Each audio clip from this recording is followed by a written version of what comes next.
Welcome back to चुनावी अड्डा, जहां पर उठता है हर छोटा बड़ा चुनावी मुद्दा। आज बात कर रहे हैं पंजाब की, क्योंकि सिद्धू अभी भी नाराज हैं। सिद्धू नाराज है मुख्यमंत्री चन्नी से, क्योंकि उन्हें लगता है कि बेअदबी मामले में और साथ ही साथ ड्रग्स मामले में उन्हें रिपोर्ट सार्वजनिक करना चाहिए। अगर सीएम चन्नी ऐसा नहीं करते हैं तो फिर सिद्धू आमरण अनशन पर बैठ सकते हैं। उस पार्टी का अध्यक्ष जिसका खुद का मुख्यमंत्री है, वो अपनी है मुख्यमंत्री के खिलाफ आमरण अनशन पर। ऐसी खबरें भारतीय राजनीति में बेहद कम सुनाई देती है। इसी पर बात करने के लिए मेरे साथ वरिष्ठ पत्रकार राहुल देव जी मौजूद हैं, आरपी सिंह साहब बीजेपी की तरफ से मौजूद हैं, अर्शप्रीत सिंह खाड़िया कांग्रेस की तरफ से मौजूद हैं, तहसीम पूनावाला पॉलिटिकल एनालिस्ट मौजूद हैं, परविंदर पाल सेठी अकाली दल के नेता मौजूद हैं। तहसीम, सबसे पहले मैं आपके पास आना चाहूंगा और जानना चाहूंगा, आप कुछ दिन पहले कैप्टन साहब की तारीफ कर रहे थे, अब चन्नी साहब की कर रहे हैं, थोड़ी दिन बाद सिद्धू साहब की करेंगे, या आप बोलेंगे कि सिद्धू साहब तो भाई भरोसे के काबिल नहीं थे, छोड़ के चले गए पार्टी? क्योंकि ये भी एक पॉसिबिलिटी है। बिल्कुल सही। मैं कुछ दिन पहले कैप्टन साहब की तारीफ कर रहा हूँ, आज भी कर रहा हूँ। कांग्रेस के मंत्री थे, 92% प्रॉमिसेस उन्होंने फुलफिल किया, क्योंकि श्रीमती सोनिया गांधी जी, श्री राहुल गांधी जी और श्रीमती प्रियंका गांधी वाड्रा जी ने उन्हें तो हटा क्यों दिया भाई? 92% पूरा कर दिए। ये तो इस इतने मार्क्स में तो दिल्ली यूनिवर्सिटी के बढ़िया कॉलेज में एडमिशन मिल जाता।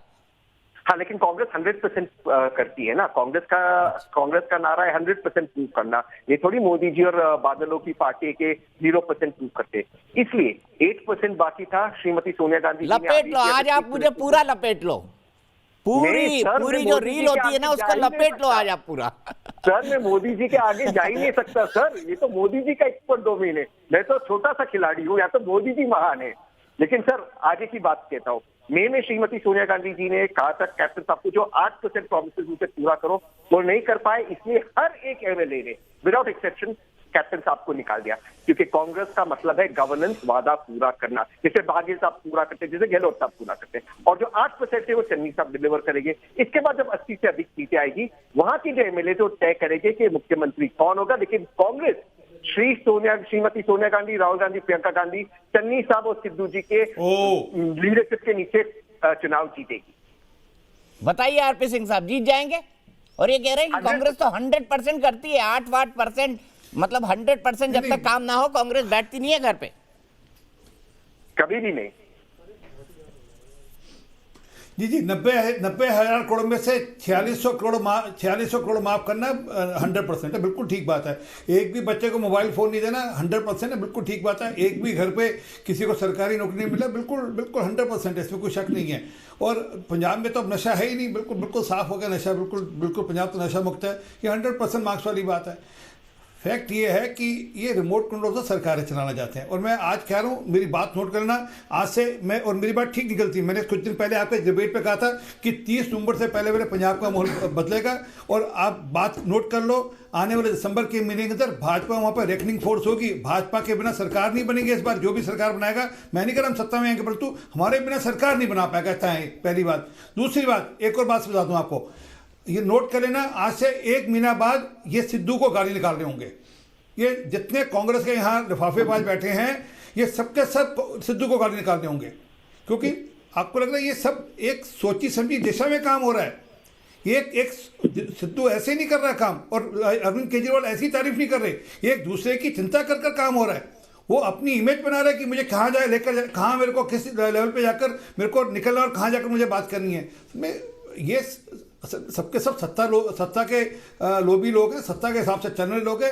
सत्ता है तो है, नहीं तो नहीं। हम सत्ता में नहीं रह, सत्ता के बाहर नहीं रह सकते। हमको कंट्रोल चाहिए। अभी कह दिया तहसीन ने कि हम बाद में तय करेंगे कि कौन होगा मुख्यमंत्री। इसका मतलब आप सिर्फ चन्नी का इस्तेमाल कर रहे हैं सिर्फ वोट लेने के लिए, अदरवाइज चन्नी को मुख्यमंत्री बनाने के पक्ष में नहीं है आप। वो 80 सीटें जीतकर भी 80 सीटें चन्नी जिताएगा, पर फिर भी बाद में तय करेंगे कौन होगा मुख्यमंत्री।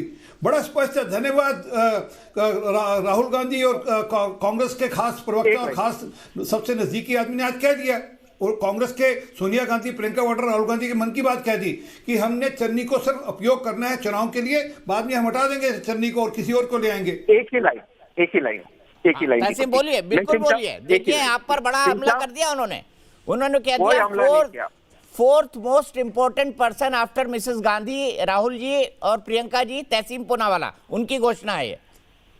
अच्छी बात है, उनके मुंह में घी शक्कर, और मैं कहा मना कर रहा हूँ इस चीज को, अच्छी बात है। लेकिन हम मुद्दे की बात पर आते हैं। मुद्दे की बात यह है सिंह साहब कि आपका मैं शुक्रिया अदा करता हूं, आपने इस शो पे कबूल किया। दीपक जी का शो नंबर 1 शो है देश में, कि कांग्रेस 80 से अधिक सीटें जीत रही है, तो कुछ देर पहले आप इसको इनकार कर रहे थे, आपने अग्री कर दिया। आप दूसरी बात सर, आज नेशनल कॉन्स्टिट्यूशन मैंने कब कहा? मतलब क्या सर? आप मानो, आप अपने मन में जो मर्जी करो। अभी तो आपने कहा 80 से अधिक सीट, मैं भी मानता हूँ ऑन द सेम पेज। अब हम आते हैं दूसरे पेज पर। मैंने नहीं कहा, मैंने कहा आप अपने गणित से 100 कर लो, आपको कौन रोक रहा है? सर मेरा गणित आप अपने गणित से 100 कर लो। डिस्काउंट करते बोल रहा हूँ सर, मेरा गणित 90% में 80 डिस्काउंट करते बोल रहा हूँ। आप सुन लीजिए सर दूसरी बात। अरे आप वो भी कम बता रहे हो, 100 प्लस बताओ ना यार। आप 100 प्लस बताओ, आप क्यों बता रहे हो कम? 100 प्लस बताओ, कौन बता रहा है, कौन रोकेगा आपको? परंतु आपने मेरी एक बात पकड़ ली। मैं आज कह रहा हूं, हमारे भाजपा के बिना कोई सरकार बना नहीं पाएगा। हाँ सर, जीरो के बिना तो अधूरी है मैच, मैं तो मानता हूँ जीरो के बिना मैच अधूरा है। I agree with that, zero ही रहेगी बात। लेकिन सर हम दूसरी बात पे आते हैं। आज नेशनल कॉन्स्टिट्यूशन डे है, आज नेशनल तसीम पुणे कॉन्स्टिट्यूशन वाला, क्या शिकायत? मेरी बात नोट कर लेना। आज से 15 दिन बाद नवजोत सिंह सिद्धू को गाली निकाल रहे होगे आप इसी चैनल पर बैठकर। सर मेरी बात नोट कर लेना, आज से 2 महीने बाद भी बीजेपी पंजाब में जीरो की जीरो पर ही रहेगी, इसे भी नोट कर लेना। अब मैं दूसरी बात पे आ जाऊँ सर। ठीक है, संविधान पर रात में बहस करेंगे। संविधान पर रात में मैं हर्षप्रीत के पास चलता हूँ। Let's be limited to Punjab today, let's be limited to Punjab. Harshpreet, मुझे एक सवाल का जवाब दीजिए। मैंने ही अपने एक आर्टिकल में सिद्धू को मिसगाइडेड नहीं, मिसगाइड तो वो होता है जो मिसगाइड हो जाए, वो अनगाइडेड मिसाइल है। वो किधर जा रही हैं, किधर मुड़ जाएं, किधर चली जाएं, उनको कोई भरोसा नहीं। कहीं ऐसा ना हो कि चुनाव के दिन उनकी नाराजगी बरकरार रहे और वो नोटा पर ही वोट छाप कर आ जाएं।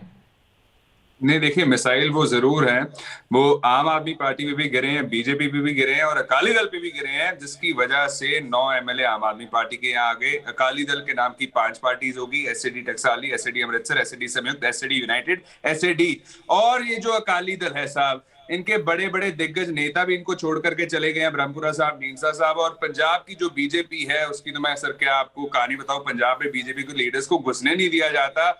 और मोदी साहब ने ये पंजाब इलेक्शंस को, यूपी इलेक्शंस को मद्देनजर रखते हुए और कैप्टन साहब की कंडीशन को देखते हुए फार्म लॉस को रिपील करने का फैसला लिया साहब, वरना ये कभी ना करते। इनको 700 किसान शहीद हो गए, उससे फर्क नहीं पड़ा। 11 महीने से वहां पे बैठे in the most difficult of circumstances, उससे फर्क नहीं पड़ा। और एक काम की बात साहब ये कर रहे हैं लोग, मैं बता देना चाहता हूं कि पानी के बिल वेव ऑफ हो गए, बिजली के बिल वेव ऑफ हो गए, लाल डोरा कर दिया, जिसकी वजह से गरीबों के मकान उनके नाम हो गए, जमीनें उनके नाम होगी। 10,000 करोड़ की हम सब्सिडी दे रहे हैं। और ये जो किसानों की बात कर रहे थे, 2.5 करोड़ रुपया लखीमपुर में पंजाब कांग्रेस ने दिया और जो किसान शहीद हुए उनके परिवारों को नौकरी हमने दी, मुआवजा हमने दिया, सरकारी जॉब्स दी। और स्मार्टफोन्स की बात करें साहब, 18 लाख स्मार्टफोन 1600 किसानों ने पंजाब में आत्महत्या की है 4.5 साल में। 1600 किसानों ने 4.5 साल में आत्महत्या की है। देखिए मैं आपको जवाब दे दो, 1600 किसानों की आत्महत्या का जिम्मेवार कौन है? सुन लीजिए साहब, राहुल गांधी है। साहब सुन लीजिए साहब, सुन लीजिए प्लीज। मैं इतना बता देना चाहता हूं कि साहब इन्होंने एक ट्रेलर देखा है, इन्वेस्टर समिट हो गया, हमने मिनिमम वेज 415 कर दी, 36,000 एम्प्लॉयज हाल ही में हमने पक्के किए हैं, 3 रुपए इलेक्ट्रिसिटी पे कम कर दिया, सबसे सस्ती अलेजेडली बिजली हम प्रोवाइड कर रहे हैं। दिल्ली मॉडल पंजाब मॉडल को कॉपी करता है, 10,000 करोड़ की सब्सिडी हम देते हैं, 1700 की वो देते हैं, 200 यूनिट फ्री है गरीबों के लिए, फ्रीडम फाइटर्स के लिए और किसानों के लिए। और ये बातें करते हैं कि हमने काम नहीं किया। साहब हम काम करते हैं, ये शोर करते हैं, प्रोपेगेंडा करते हैं, इनमें इस चीज में इनकी महारत है। और दूसरा, मतभेद साहब आज भी है, आगे भी रहेगा, because it is a good sign of a healthy democracy. हमारी पार्टी लोकतांत्रिक है, लाइक द बीजेपी। इन्होंने अडवाणी साहब को नहीं छोड़ा साहब, ये हमें लेक्चर देते हैं। और ये जो बिग ब्रदर वाले इन्होंने स्टेटमेंट अभी बोली आरपी सिंह साहब ने, मैं बता देना चाहता हूं, मोदी साहब के बारे में तो आपने बोला नहीं, जब जाके नवाज शरीफ जी के गले लगे, वहां पे हमारी जो शहादत थी जवानों की, आपने याद नहीं की? वहां पे जाके चौपर में बैठ रहे हैं, कश्मीरी चाय पी रहे हैं, बिरयानी खा रहे हैं, उसके बाद अटैक होते हैं, उरी अटैक होता है, पठानकोट अटैक होता है, और हमारी एयरबेस में उनको आने की इजाजत दी जाती है बाय मिस्टर मोदी साहब। तो आप बताइए कि नेशनलिज्म पे लेक्चर किसको लगाना चाहिए, और उसके बाद आकर के साहब आप हमसे बात कीजिएगा। और दूसरा, please learn to call a spade. जो सिद्धू साहब की बात कर रहे हैं, उनकी वजह से करतारपुर कॉरिडोर खुला, and as a thanksgiving gesture उन्होंने ये चीज कही। लेकिन जो मोदी साहब ने किया उसमें there was no objective, there was no achievement at all whatsoever। कोई ऑब्जेक्टिव ही नहीं था, कोई रीजन ही नहीं था, वहां पे जाके पहुंच गए और कश्मीरी चाय पीते रहे साहब। ठीक है हर्षप्रीत रुकिए, जवाब ले लेते हैं आरपी से, आरपी भाई, हकीकत तो ये है कि अगर भारतीय जनता पार्टी को डिस्क्राइब किया जाए पंजाब में संगठन और आपके कार्यकर्ताओं के लेवल को, तो अभी तक आपको घुसने नहीं दिया जा रहा था गांवों के अंदर, आप शून्य बटा सन्नाटा थे। 3 महीने में क्या बदल जाएगा?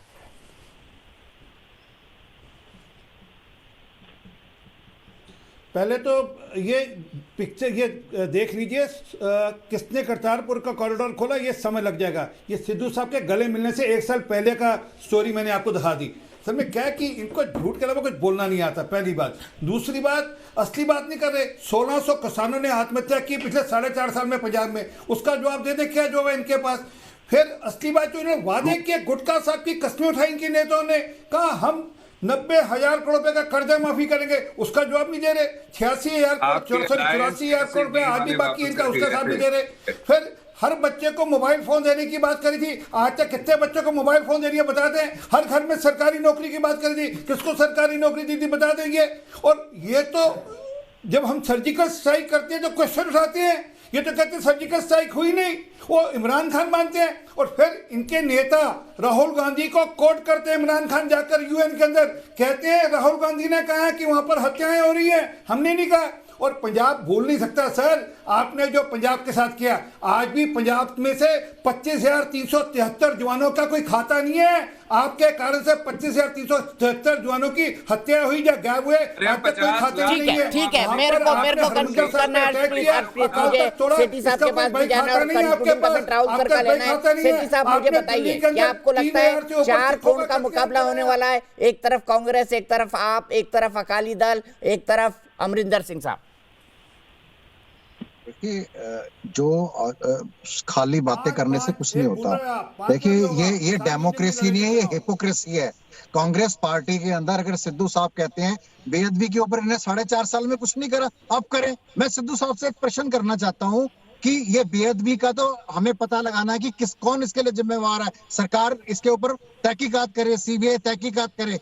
लेकिन जहां हजारों सिखों का कत्लेआम होता है 1984 में, सैकड़ों गुरुद्वारों को जलाया जाता है, गुरु ग्रंथ साहब को जलाया जाता है, उसका जो सबसे बड़ा आरोपी जगदीश चाइटलर है उसको परमानेंट इन्वाइटी बनाया जाता है, तब ना चन्नी साहब की आवाज निकलती है, ना सिद्धू साहब की आवाज निकलती है, ना प्रगट सिंह की आवाज निकलती है, ना इनके प्रवक्ता की आवाज निकलती है। ये हिपोक्रेटिक लोग हैं, ये पंजाब में रहते हैं। पंजाब के लोगों को जिन्होंने कत्लेआम करा, पूरे हिंदुस्तान के नहीं संसार के इतिहास के अंदर एक जेनोसाइड हुआ, जिसका सबसे बड़ा आरोपी 37 साल के बाद उसको ये कांग्रेस पार्टी प्रोटेक्ट करती है और ये सिख होने का दावा करते हैं, बेअदबी का दावा करते हैं और उसको इनकी जुबान नहीं करती।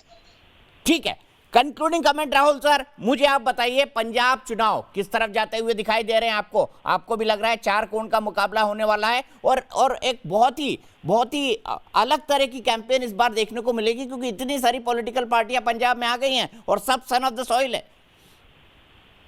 मुझे लगता है दीपक कि जो तुम कह रहे हो, वो जो संकेत दे रहे हो, कुछ वैसे ही हालात रहेंगे। यानी कोई किसी भी पार्टी को स्पष्ट बहुमत मिलता मुझे नजर नहीं आता।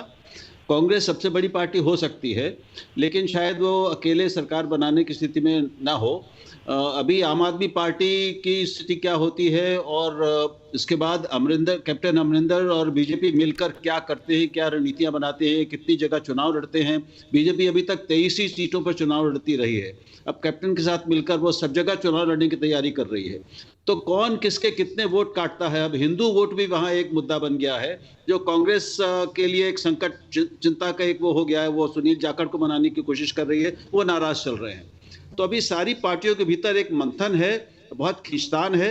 लेकिन एक बात तय है कि जिस सत्तारूढ़ पार्टी के कांग्रेस प्रदेश पार्टी का अध्यक्ष खुद अपने ही मुख्यमंत्री और अपनी सरकार के खिलाफ ज्यादा भाषण दे रहा हो और विपक्ष के खिलाफ कम बोल रहा हो, उस अपनी पार्टी के भीतर कितना नुकसान इसके कारण से होगा, इस भीतरघाट और कलह के कारण होगा, इसका कोई अंदाज लगाना अभी मुश्किल संभव नहीं है। लेकिन उसका बहुत बुरा नुकसान कांग्रेस को होगा, ये तय है। तो इसलिए मुझे लगता है कि स्पष्ट बहुमत हम भूल जाएं। एक त्रिशंकु विधानसभा हमारे सामने आ सकती है, उसमें फिर देखेंगे कि किसके पास कितनी सीटें हैं, उसके आधार पर सरकार बनेगी। ठीक है, तो क्या पंजाब में त्रिशंकु विधानसभा, क्योंकि पंजाब के अंदर अभी तक क्लियर मेजॉरिटी की सरकार आई है, चाहे गठबंधन की आई हो चाहे कांग्रेस पार्टी की आई हो, और पंजाब के अंदर एक बार मुख्यमंत्री रिपीट भी हुआ है, प्रकाश सिंह बादल दूसरी बार चुनाव जीते थे, और क्या ये कमाल कांग्रेस रिपीट करके कर पाएगी या अमरिंदर सिंह कांग्रेस के सपनों पर कुठाराघात करेंगे? तमाम सवालों पर हमारी नजर रहेगी। कल फिर मिलेंगे चुनावी अड्डे में और उठाएंगे हर छोटे बड़े मुद्दे को। फिलहाल एक ब्रेक, लेकिन न्यूज नेशन पर खबरों का सिलसिला कभी नहीं थमता।